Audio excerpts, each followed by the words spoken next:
Hello students, this is Professor Rogers and this is lecture 3. Hopefully you've been reading in the book and have covered the chapter that this material is from. I'll be going over the lecture notes today and bouncing back and forth between lecture notes, presentation of the lecture, as well as into Eclipse to develop some solutions. So without further ado, let's get right into the topics. In the previous lectures, we learned how to develop simple programs, a hello world type program, where you are essentially outputting to the screen using system.out.println and outputting static text. Today, we're going to introduce a few new concepts, including variables, and the data types for those variables, also known as primitive data types. Java has a number of primitive data types for storing different types of information and different types of values. The primitive data types fall into one of 3 categories. Those categories are all related in the type of data that they store. Please do not get confused between the category and the actual types. This table is from your book. We can see on the far left hand side there's a column for category, and the categories of primitive data types are integer, floating point, and other. We'll first go over the integer types, and those are byte, char or char, short, int, and long. And they're used for storing integers, those things that don't have any type of a decimal point, but are numeric values. Now you might say, wait, numeric values, there's this thing called char or char, it's a character. Well, true, it is, and it's not a string. We'll be talking about strings elsewhere in this course, but a character or a char is an actual integer data type, and the reason for that is because in Java, characters are stored as numeric values. They can be presented and output as their string, or excuse me, character representation according to a character set like Unicode, but make no mistake, they are stored as integers. Why 5 different types: byte, char, short, int, and long? Well, that's primarily the architects of the Java language made sure that there were different integer types so that the developer would have at their disposal efficient variable types for the information that they needed to store. For example, if you're storing a grade on an exam, you don't need to have a data type, integer data type, that can store values up to negative and positive billions, for example, or trillions, which is what int does. You can literally get away with just a short, or for that matter, even a byte, if you know that your maximum score is going to be 127, which could be extra credit, but probably more likely your maximum score on an exam or some other graded material is going to be 100. So you could store that in a byte. In this class, you'll probably be developing all of your programs that store integers, numbers, and using the int data type. It's considered a catch-all. Again, it will hold numbers up to the billions, and there's no problem with the precision for that. As you can see, the columns in this table show the size needed in bits by Java to store a particular data type in memory. A byte requires 8 bits, a char 16, a short also 16, an int 32, and a long 64. So if your program stores a lot of information and you don't need a higher precision, you wouldn't want to use a long when your program could store things as an int. For example, the minimum value and maximum value columns are just that. They show the minimum value that you can store and the maximum value that you can store in each one of these data types. The precision talks about the min and max range as well. And the example column on the far right is code, an example of how you would declare a variable of that particular type and give it a value. It's probably worth jumping down to the variable section, section 4, and go over a little bit on what is a variable. A variable is a memory location with a name and a type. We just talked about types, and we'll get back to floating point, but let's talk about variables for a moment here. And that variable is used to store a value within your program of a certain type. To use a variable, you must first declare it. And this shows the pseudocode and the type declaration of and syntax declaration of a type and a variable name. The angled brackets, less than and greater than, are an indication that this is a syntax notation, and that what is replaced inside the angled brackets is defined by that, and it's meant to be an example. So you would have a type and then a name of a variable, and then followed by the semicolon, and that will declare a variable, just as shown in the example of byte B. You can also, along with the declaration, you can give an assignment or assign the variable that's declared a value, and that's variable assignment, declaration with variable assignment, as is done in the example here, byte B equals 65. So let's take a look at integers and go to Eclipse and see some examples in code. What we have here is a simple program. I just happen to call it Lecture 3 to 2025, and I've declared different variables for each of the integer categories and integer category of data types. So byte B, char C, short S, int I, long L. And then I have one system.out.println. The rest are commented, and that's just to show that I can print out the value of B, for example. And we see that I'm setting B to 127 in line 7, and when I run my program, sure enough, to the screen, it prints byte B 127. And I've added a few extra spaces here so that everything lines up. We talked about precision for a byte, that it only could go up to a maximum of 127. If I try to set a byte to 128, I will get an error. And Eclipse is telling me that I can't do that. There's a type mismatch, cannot convert from int to byte.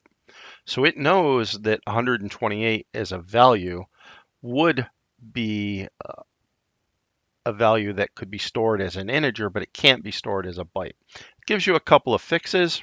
You could change the data type of B to int, and you could click that and it would change that for you, or you could do a cast. I'm not going to do either. I'm just going to change it back to 127.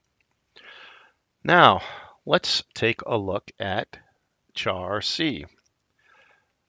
Char C is set to 65. That's a number.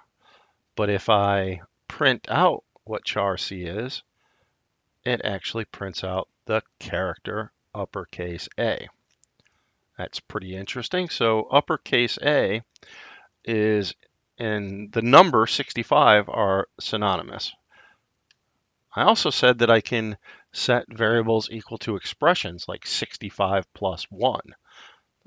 Well, if I do that and run my program, it prints out char C is B.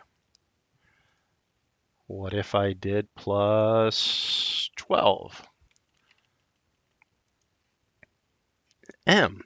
Well, if you haven't figured out, the numbers and the integer values of characters of char are stored as numbers in the Unicode standard, and letters like capital A and B and C and D have consecutive integer values. A is 65, B is 66, going all the way up to Z, which would probably be 23. And don't get, if I'm wrong, don't shoot me. Nope, 26. Nope, 25. There we go, because there's 26 characters in the alphabet, Professor Rogers. There you go. What I'm doing here is a little trial and error, and that's okay. You should be doing the same. When you're learning things in this class, when the textbook gives you code, when it introduces a new concept like data types, whether you're using Visual Studio Code or Eclipse, please start up your interactive development environment, your IDE, open up a new program, blank slate if you will, and add code. Add print, system.println. See what your program does. And last but not least, we'll continue and we'll look at short very quickly. If you remember, the maximum for a short value is that 32,767. If I try to set that to 32,768, that should give me an error, and it does, saying cannot convert from int to short. And I'm going to let Eclipse add a cast, and we'll talk about what casting does in just a moment. But what a cast does, and we'll talk about it more in detail, but what you need to know right now is that when you cast a variable or an expression in Java, what you're telling Java and telling your program is that I know that this thing, for example, the value 32,768 seems to be an int, but I want you, the program, the Java runtime, and my program to treat it as something else. And in this case, the something else is a short, cast it as a short. And the way you cast is you put a data type inside parentheses in front of the thing that you want to cast. Now, let's see what happens.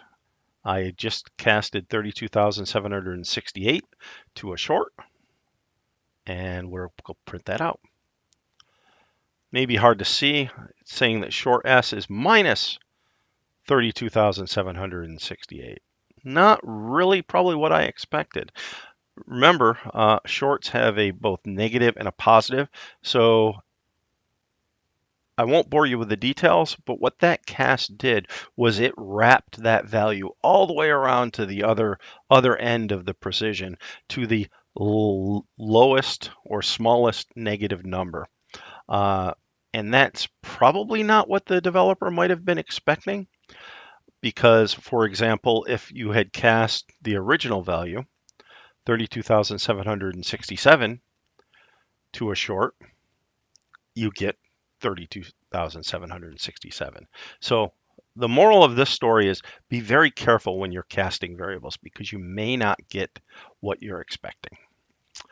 And just to round out the other integer types, integer category of types, I'll print out what I is. I is just an integer, 65, and long is also, L long is also a long integer. And you can include the L or not include the L as a designator to your program. And to those that read it, that this is a long integer, it's not required. Either way, those will be 65. As I said, you can include or not include the L, and it will be quite fine. But if you put a whole bunch of zeros on, then you ultimately will get an out of range until at some point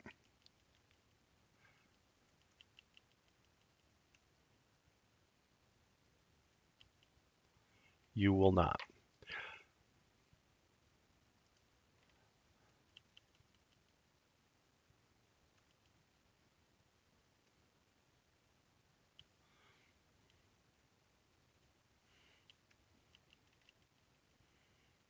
And hopefully you saw what I was doing there. Um,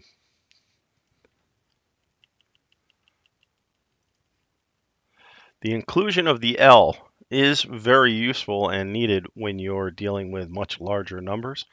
Again, for this course and the labs and programs that you'll be writing, it's unlikely and it is not going to be the case that you'll be using any other integer data type other than I, unless you're told specifically for a specific lab or assignment.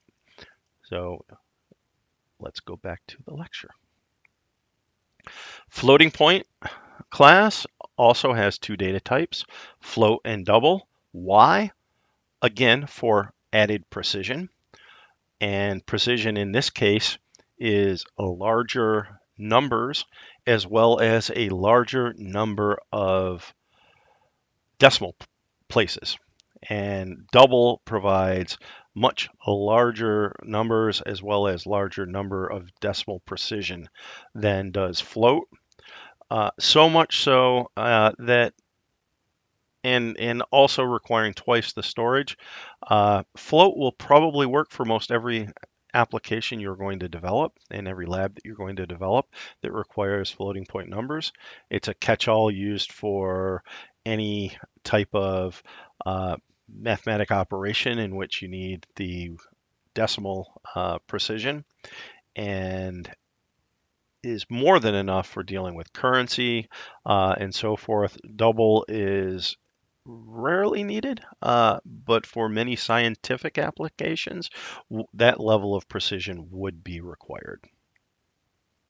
And we should talk about the other category of primitive data types, Boolean and void. Boolean is used for storing true or false, and true or false is a keyword. And void is actually the absence of a data type. And we'll talk about that when we go back a little bit more when we go back to the code.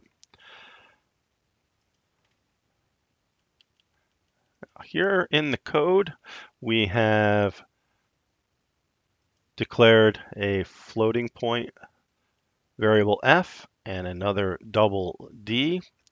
And when we run our program and print out their values, we see 65.0 because we have declared it as a float, even though we are saying that the value is 65.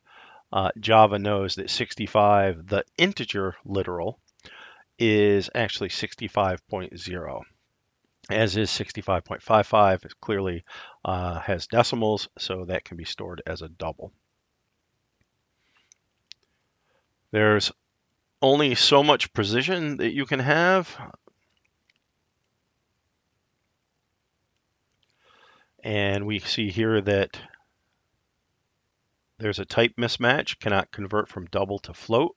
I have too many decimal places. I could continue to drop decimal places until Eclipse no longer gives me an error.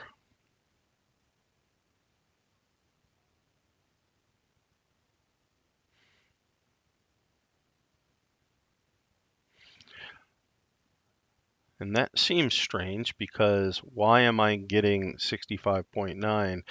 Clearly I can have, oh wait, what if I put the F back? Ah, there we go.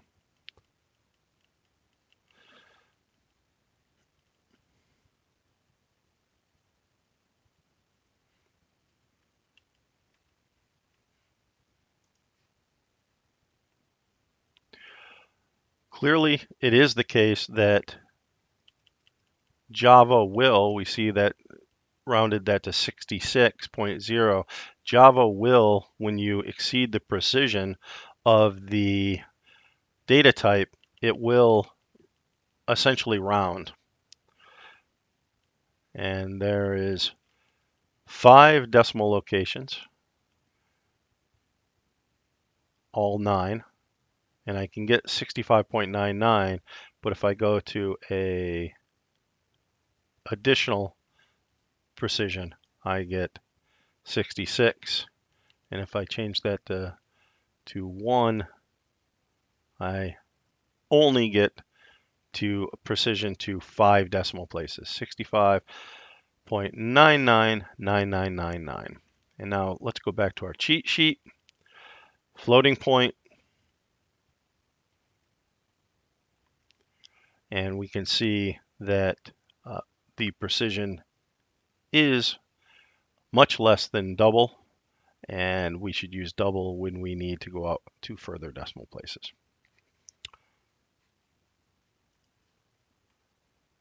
And let's finish discussing primitive data types by talking about Boolean.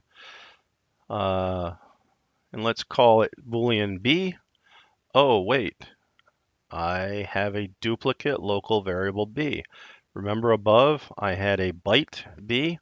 I can't declare or redeclare a variable a second time. If I have declared Boolean, byte B to be just that, a variable named B with a type of byte, I can't reuse that name in a new declaration.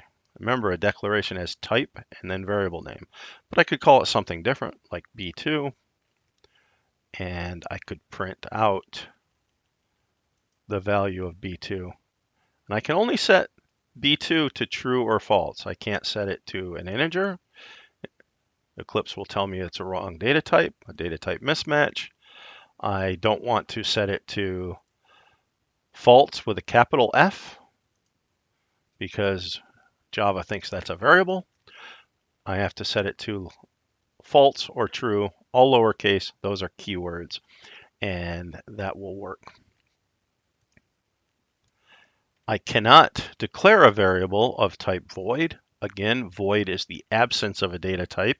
It's used in parts of Java when the author needs to dictate or define that certain things are actually absent. For example, public static void main. What does void mean here? It means that main does not return anything. And we'll talk about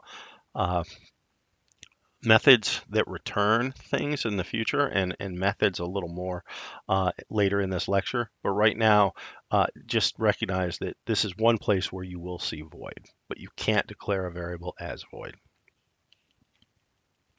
All right, back to the lecture notes. So those are primitive data types. You will pick primarily from using int and float within your programs. You may use Boolean, and when instructed for certain labs, it may be the case that you use long or char or even double when needed, when more or less precision is called for based on the needs of the task at hand and the problem at hand. We did talk a little bit about expression in the context of variable declaration and assignment, how you can assign a variable to an expression, but you can only declare a variable once, as we saw with the variable b. You can reassign a variable anytime. So this part where you have the variable name equals without the type, you can do that as many times in your program as you wish. That's reassignment or assignment. You can do that as many times. And you can even declare multiple variables in a single declaration or a single statement. Just separate the variable names with commas And you can include multiple assignments in a single statement, as is shown here, although I don't really recommend it. It's not that readable, and there's really not a lot of reason to do that. We'll talk a little bit more about the increment and decrement operators when we talk about precedence.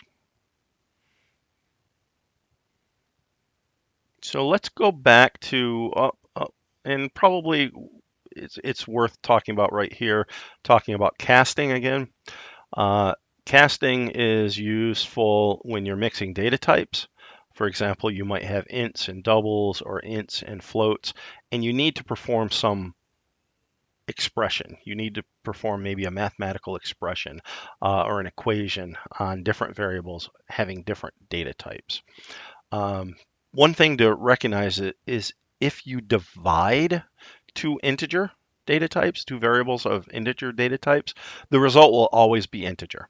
So if you divide 23 by 4, for example, you will get 4. If dividing in either of your operands, either the left side or the right side, is of type double, then the result will always be double, or float for that matter.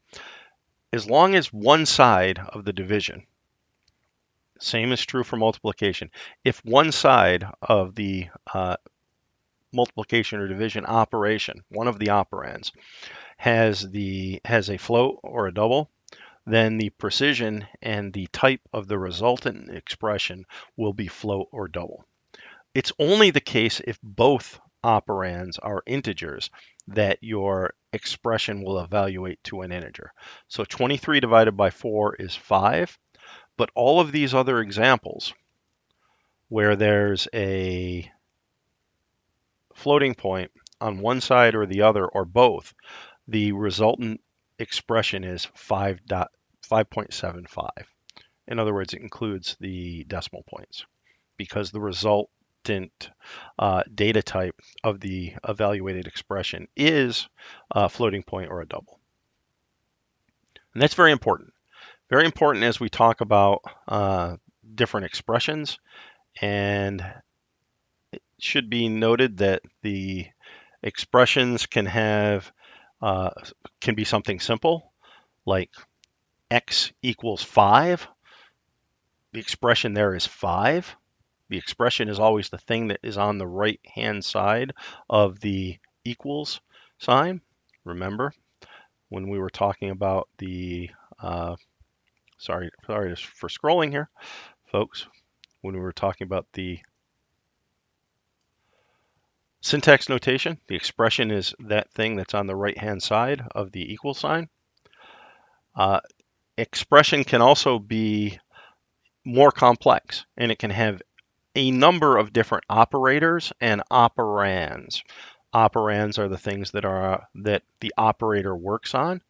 Most of the operators that we talk about are pretty known to you. Plus sign for addition, the minus sign for subtraction, star, not X, or asterisk for multiplication, the forward slash for division. Little helpful hint on remembering forward slash versus backslash. Most of you are being or now can claim yourself to be computer scientists. You need to know that. They come up a lot, and there's nothing more embarrassing than someone says forward slash and you're hunting on the keyboard for it and you don't remember which is which. I'll give you a hint. Forward slash is the one that's highlighted here. It's the division operator. Why forward? Because it leans forward. Think about that. It leans forward. Whereas the other leans back. It's backwards. So you've got the forward slash and the backslash. The forward slash, the top leans forward. The backslash, the top leans back, like reclining in a chair. Hopefully you'll never forget it now. There's also one other operator, and that is the remainder or modulo operator, and that's the percent sign. So let's go over to back to Eclipse and spend a little bit of time talking about operators and expressions. And before we do, I'm going to remind you of operator precedence. You no doubt learned about this in high school. You are probably familiar with the expression or acronym PEMDAS, PEMDAS. And the memory technique for that, please excuse my dear Aunt Sally. And that stands for parenthesis, exponents, multiplication, division, addition, and subtraction, where that is the order. First, evaluate things within parentheses. Second, evaluate exponents. Third, evaluate multiplication and division. Notice how I say those together, multiplication and division. And when those two things, multiplication and division, are at the same level, you execute multiplication and division left to right as they show up in the expression. And last, addition and subtraction. And again, same rules apply. Addition and subtraction at the same level are evaluated left to right as they occur in the expression. So let's go over to Eclipse.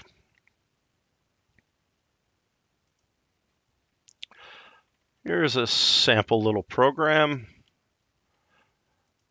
Declare an integer variable called I, and line 7, set it equal to 43.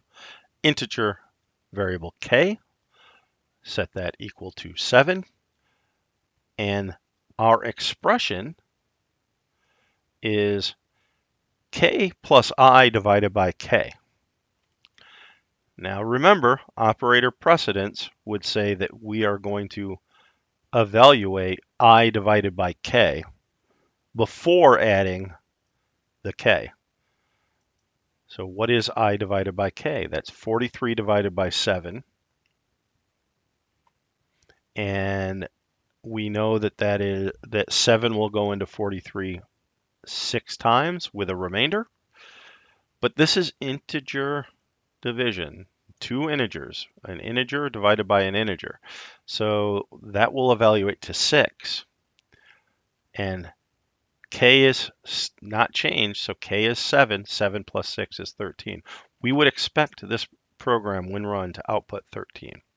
And it does. But what if we change the division to a modulo? Modulo has the same precedence level as addition and subtraction. Excuse me, I'm sorry, back that up, strike that. Modulo has the same precedence level and order as multiplication and division. It's synonymous. So multiplication, division, and modulo, all at the same level, would be evaluated left to right in an expression. There's only one of those, multiplication, division, or modulo, in this expression, and it's I divided by k. 43 modulo 7 is 43 divided by 7, and the result is the remainder. We know that to be 1. 7 goes into 43 evenly 6 times with 1 remainder. So k, which is 7, plus 1 should give us an answer of 8 when we run this program. Certainly enough, it does. Now, try some interesting things here. What if we changed result to double?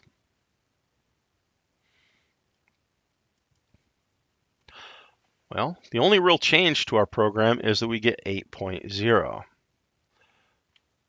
And remember when we were dividing and we said, well, we know that 7 doesn't divide evenly into 43. We'll still get 13 because, again, I divided by k is 43 divided by 7, which is going to result in 6. Even though the whole result is of type double, k is an integer. The expression I divided by k results in an integer. That value of the expression will be stored as a double, but there is no remainder. There's nothing past the decimal points. How might I fix that? Well, I could either declare I or k as a double.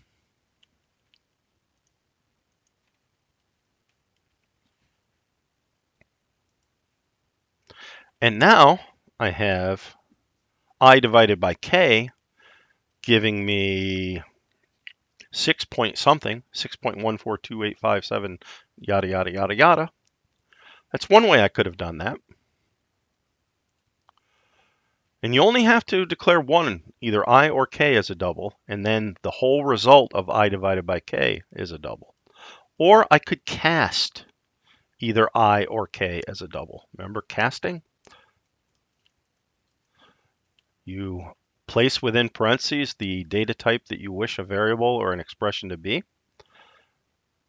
And even though I is an integer and k is an integer, and I divided by k would otherwise be an integer expression evaluated as an integer expression, casting I makes this result in a double, and we should see that when we run the program. So we just went through quite a bit of the lecture. We went through operator precedence, we reinforced casting, we talked about expressions and evaluation of expressions. We showed different data types and how you can cast between one and the other. We talked about variable declaration and assignment. The one thing that we didn't talk about is the increment and decrement operators. The increment operator is an operator that will increment a variable by a certain amount. And the syntax is plus equals. And you can also decrement with minus equals, or multiply with star equals, or divide equals. And they're equivalent to what's shown here in the notes in their long form.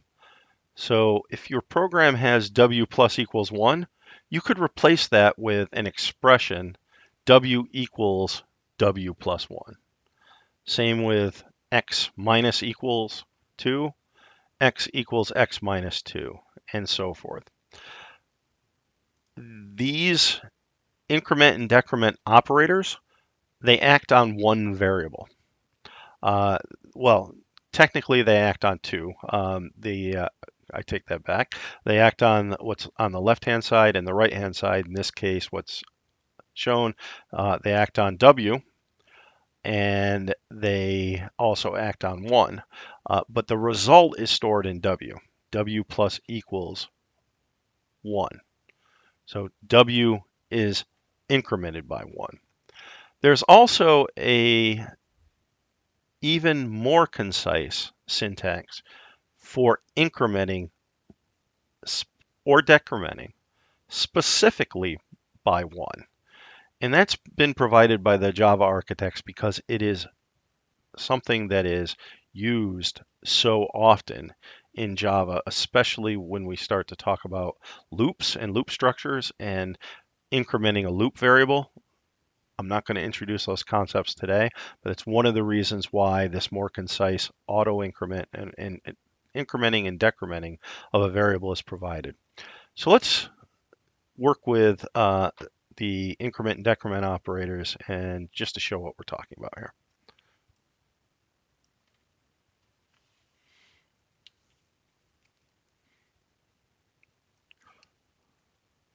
Int x equals 5, x equals x plus 1, system.out.println x.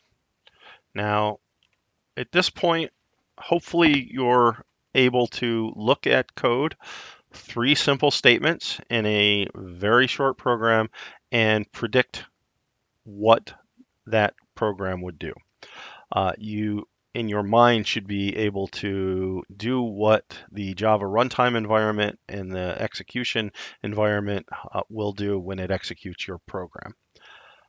So let's step through that. Line 6, int x equals 5. A new variable has been declared. It has a name of x, and it is given an initial value of 5. Line 8, x equals x plus 1. The variable named x is incremented by 1, and the resultant value is stored in x. So x plus 1 expression is the same as 5 plus 1 because x currently has a value of 5. 5 plus 1 is 6. Now x is assigned the value of 6.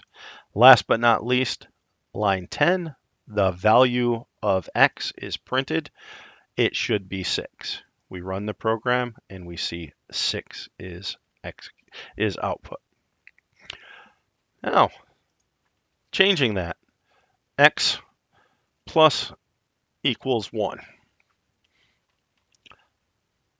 My program essentially does the same thing. Line 6 was unchanged. X is declared as a variable given the initial value of 5. X plus 1, x is at the value of 1 is added to x. A slightly shorthand way of executing that. Remember, the original was x equals x plus 1. Technically, we're really only saving a modest amount of typing because I don't have to have x on both sides of the equation. So again, I just wanted to show that there, but we should expect when run, this will also print out 6.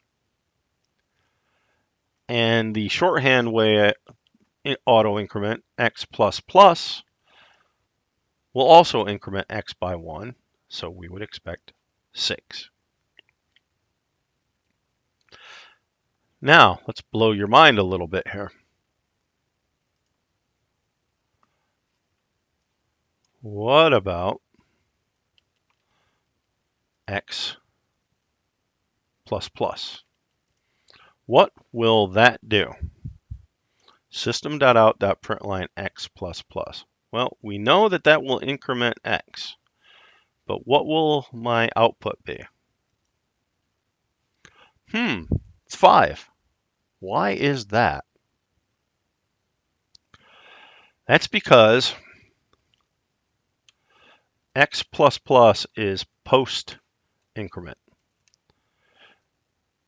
meaning that x will be incremented after x is used. If I want to increment x prior, I put the plus plus in front. That's called a pre-increment. And now I'll get 6. Let me do that again. Put it back to the way it was. System.out.x plus plus, and I get 5. But that's because it's post increment. It's printing out the value of x and then it's incrementing. And if we don't believe it, let's just print out x after as a additional new statement, last statement. We see that x absolutely is changing after line 8 is executed, but it's the pre-incremented value of x that's being output. If we want to increment x before printing it, we have to put the plus plus in front, and that's a pre-increment. So be careful of that.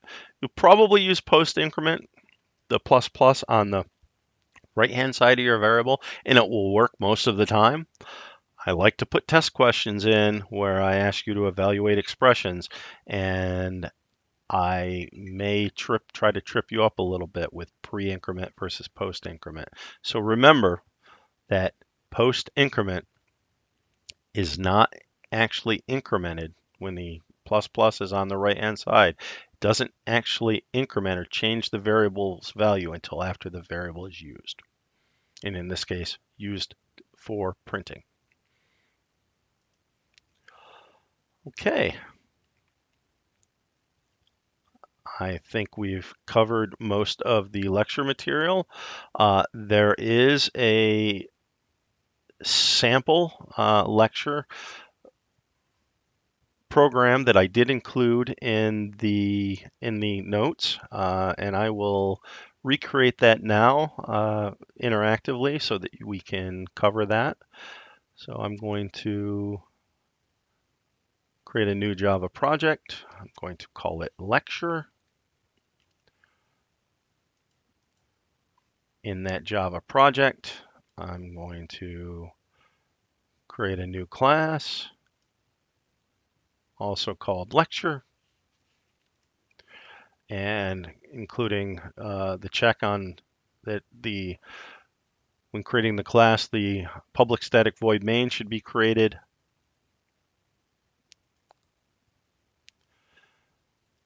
Now, what's this program going to do? We talked in the last lecture about procedural decomposition.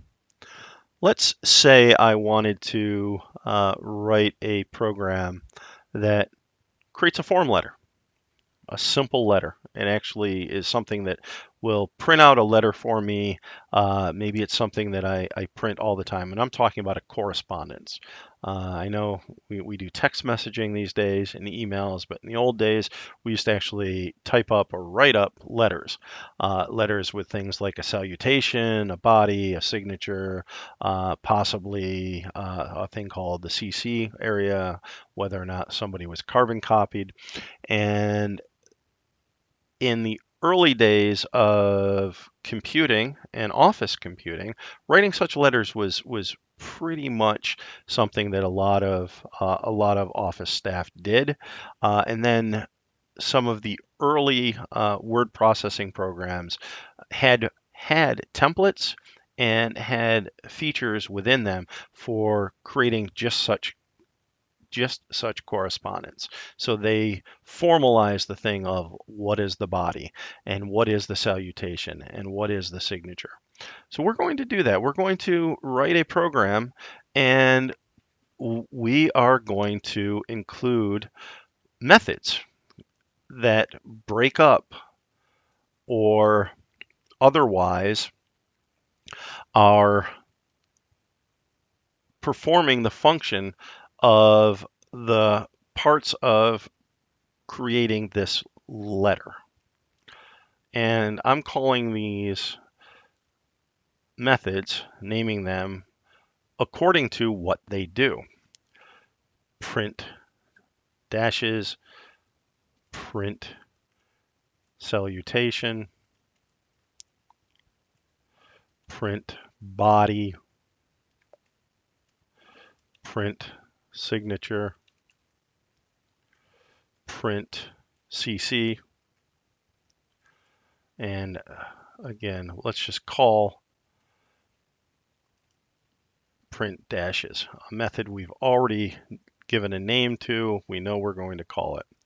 This is my main method. I actually haven't written those other methods yet, but I know that my main method is going to print to the screen dashes, and then a date, and then a salutation, and then a body of my letter, and the signature of my letter, the carbon copy section of my letter, and then again dashes.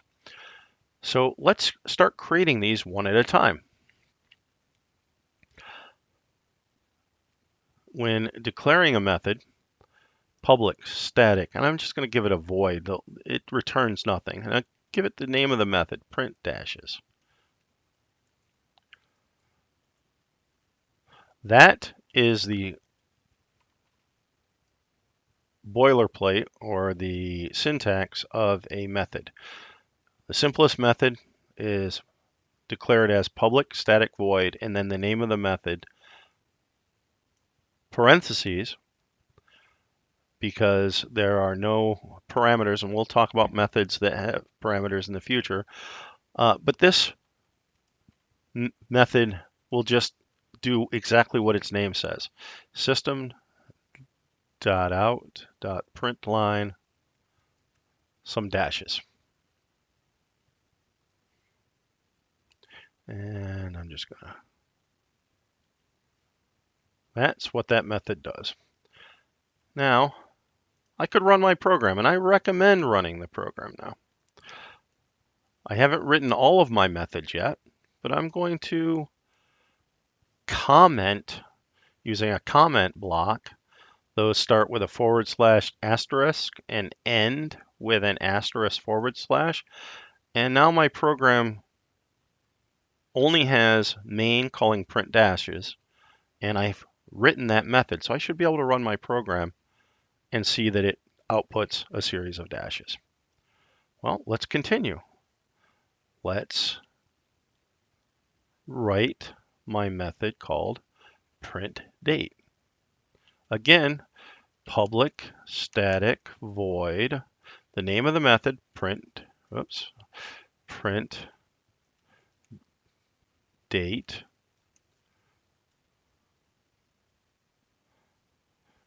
system.out.println. Now I want to skip a line, that's /n. Hopefully remember that from the book. And then have a number of tabs, /t/t/t/t/t/t/t.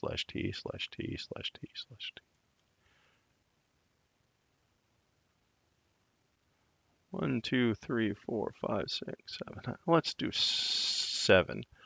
And then put in the date, which is January 20. Let's make this in the future, which is more closely aligned with the date of the lecture. February 3rd, 2025. It's an upcoming lecture date, or not, actually, not 100% sure of that. Hold on, let me check my calendar.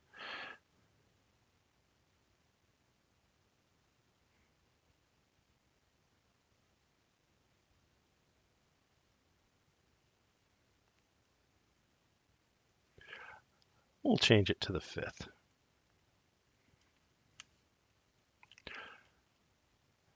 Now, if I were to run that, oh, it's giving me an error.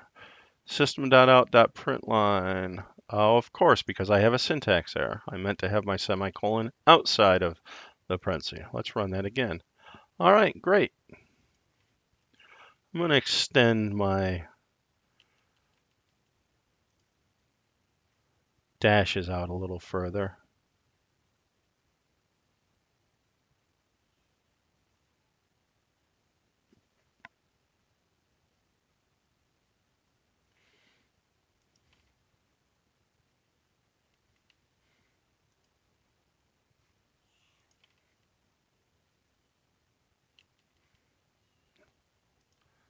All right, that looks great. Now, I need a salutation.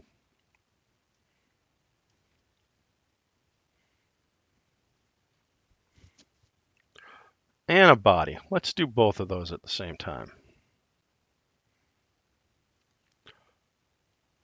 Public, static, void, print, salutation.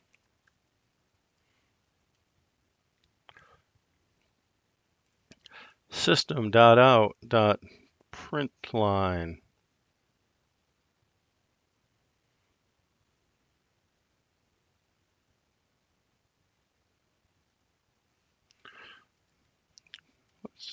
Typical salutation is just something simple like greetings. And let's print the body. Public, static, void, print body.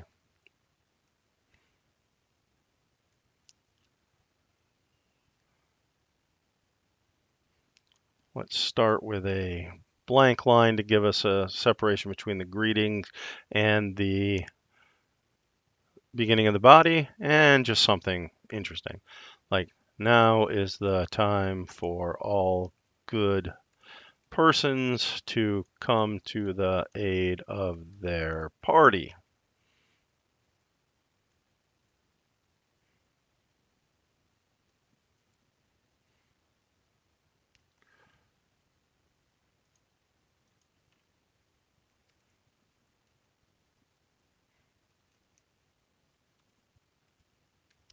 System.println. And let's try to run that. Okay, looking pretty good so far. Let's print out the signature, the carbon copy, and the dashes. Again, we don't have to write this. We have already written this. We already have print dashes. So we need public static void print signature and public static void print CC, the carbon copy. That's where in a letter you indicate that you are sending this correspondence to someone else. Kind of like the CC field in that's similar to the to field in an email. And both of those will have system.out.println. And I'm starting to get tired and lazy here, so I'm going to copy and paste.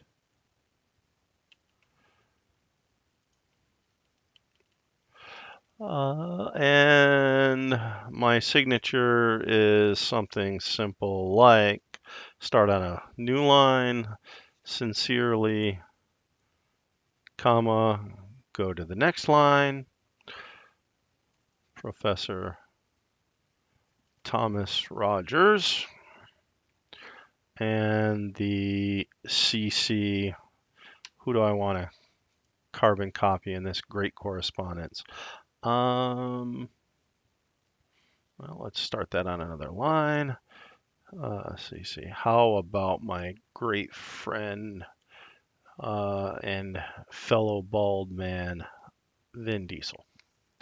All right, and here we go.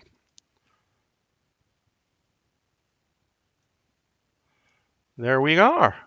And now we have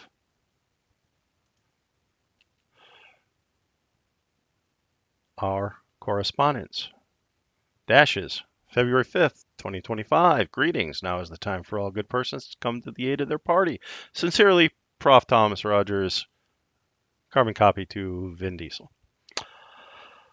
I hope you've enjoyed this lecture, and I hope you're keeping up on the reading. It's been a pleasure for me to present this material to you. I definitely hope that you will continue to work on your labs.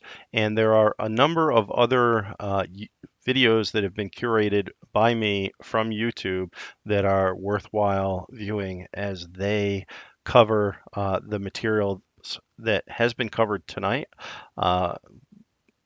The topics of primitive data types, expressions and operations, casting, variable declaration and assignment, and they will also help to reinforce this material.